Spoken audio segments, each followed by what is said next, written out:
الحمد للہ وکفا وسلام علی عبادہ الذین اصطفیٰ اما بعد۔ محترم سامعین، آج ہم تراویح کی فضیلت اور اہمیت بیان کریں گے۔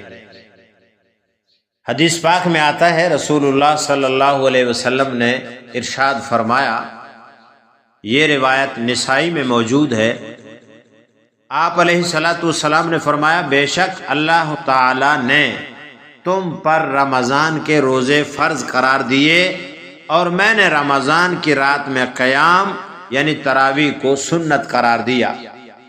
پس جس شخص نے رمضان کا روزہ رکھا اور رمضان میں قیام کیا یعنی تراویح پڑھی، ایمان کی حالت میں ثواب کی امید رکھتے ہوئے اخلاص کے ساتھ، تو وہ اپنے گناہوں سے اس طرح نکل جائے گا جیسا کہ وہ اپنی پیدائش کے وقت تھا۔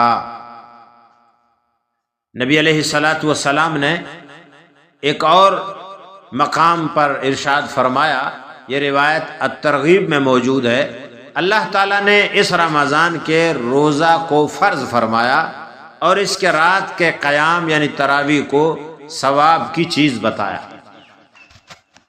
فائدہ، اس ان روایات سے معلوم ہوا کہ تراویح کا ارشاد بھی اللہ کی طرف سے ہے، اور جس روایت میں نبی کریم صلی اللہ علیہ وسلم نے تراویح کو اپنی طرف منسوب فرمایا ہے کہ میں نے سنت قرار دیا، اس سے مراد تاکید ہے کہ حضور اکرم صلی اللہ علیہ وسلم اس کی تاکید بہت فرمایا کرتے تھے۔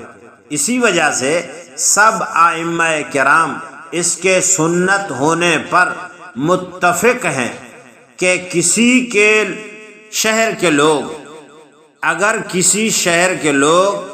اگر تراویح چھوڑ دیں تو حاکم وقت ان سے جہاد کرے۔ صحیح احادیث شریفہ سے ثابت ہے کہ نبی اکرم صلی اللہ علیہ وسلم نے رمضان المبارک میں 3 دن مسجد نبوی میں باجماعت نماز پڑھائی، لیکن جب مجمع زیادہ بڑھنے لگا اور صحابہ کرام رضوان اللہ علیہم اجمعین کے غیر معمولی ذوق و شوق کو دیکھ کر آپ صلی اللہ علیہ وسلم کو خطرہ ہوا کہ کہیں یہ نماز امت پر فرض نہ کر دی جائے، تو آپ علیہ الصلاۃ والسلام نے یہ سلسلہ موقوف فرما دیا، بخاری شریف۔ لیکن ساتھ میں آپ صلی اللہ علیہ وسلم رمضان المبارک کی راتوں میں زیادہ سے زیادہ عبادات انجام دینے کی ترغیب دیتے رہے، اور آپ صلی اللہ علیہ وسلم نے فرمایا کہ جو شخص رمضان المبارک کی راتوں کو ایمان اور اخلاص کے ساتھ عبادت میں گزارے گا، اس کے سب پچھلے گناہ معاف کر دیے جائیں گے۔ رواہ البخاری۔ رسول اللہ صلی اللہ علیہ وسلم نے ارشاد فرمایا، روزہ اور قرآن دونوں بندے کی سفارش کریں گے۔ روزہ عرض کرے گا، اے باری تعالی، میں نے اس بندے کو دن میں کھانے پینے اور نفس کی خواہش پورا کرنے سے روکے رکھا تھا، آج میری سفارش اس کے حق میں قبول فرما اور اس کے ساتھ بخشش اور عنایت کا معاملہ فرما۔ اور قرآن کہے گا، اے میرے رب، میں نے اس بندے کو رات کو سونے اور آرام کرنے سے روکے رکھا تھا، آج میری سفارش اس کے حق میں قبول فرما اور اس کے ساتھ رحمت و مغفرت کا معاملہ فرما۔ چنانچہ روزہ و قرآن دونوں کی سفارش اس بندے کے حق میں قبول فرمائی جائے گی، اور یعنی ان کے لیے جنت اور مغفرت کا فیصلہ فرما دیا جائے گا۔ رواہ مسند احمد۔ آج کے سبق میں آج کی دعا یہ یاد رکھیں، حضرت ثوبان رضی اللہ تعالیٰ عنہ روایت کرتے ہیں کہ آپ صلی اللہ علیہ وسلم جب نماز سے فارغ ہوتے تو 3 مرتبہ استغفار پڑھتے تھے، پھر اللہم انت السلام ومنک السلام تبارکت یا ذا الجلال والاکرام۔ ولید راوی نے حضرت اوزاعی رحمۃ اللہ علیہ سے پوچھا کون سا استغفار کرنا چاہیے؟ انہوں نے کہا استغفراللہ استغفراللہ استغفراللہ، رواہ ابو داود۔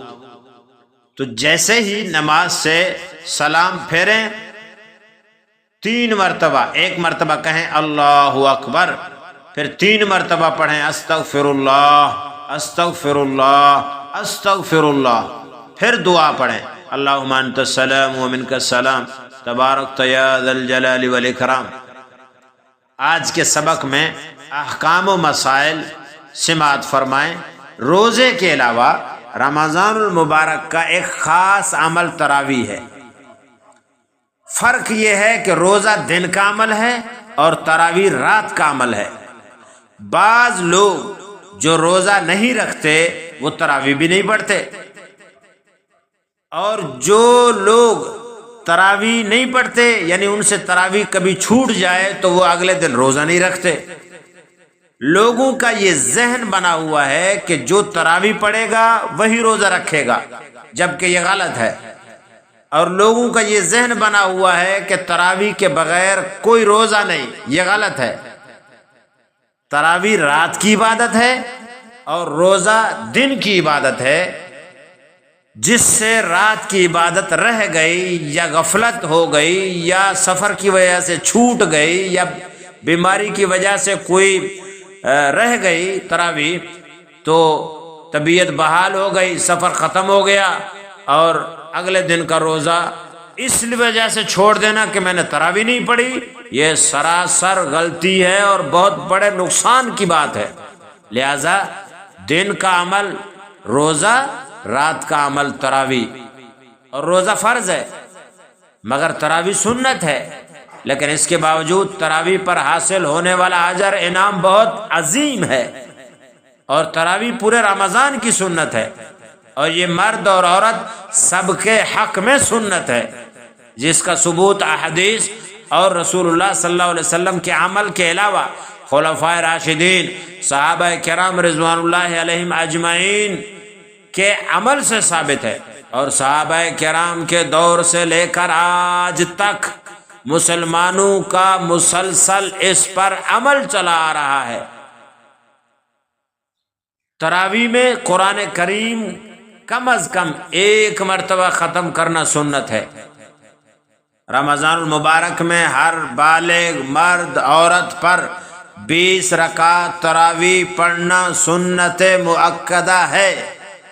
بلا عذر شرعی تراویح چھوڑنے والا گناہگار ہوگا۔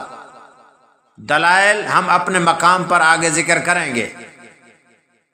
تو آج کے سبق میں خلاصتاً یہ بات سمجھیں کہ رمضان المبارک میں تراویح پڑھنا ایک اہم عبادت ہے، اس پر بہت زیادہ اجر و ثواب کا احادیث میں ذکر ہے۔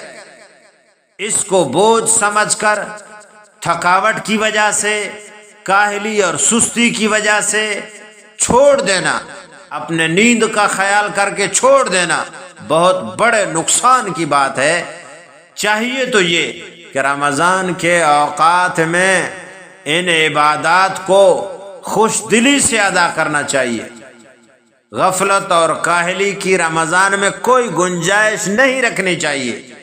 اللہ تعالیٰ سے دعا ہے اللہ رب العالمین مجھے بھی اور تمام اہل ایمان کو رمضان کے فرض روزے جو دن کی عبادت ہے اور رمضان کی سنت مؤکدہ تراویح جو رات کی عبادت ہے، کما حقہ چستی کے ساتھ، خوش دلی کے ساتھ ادا کرنے کی توفیق عطا فرمائے۔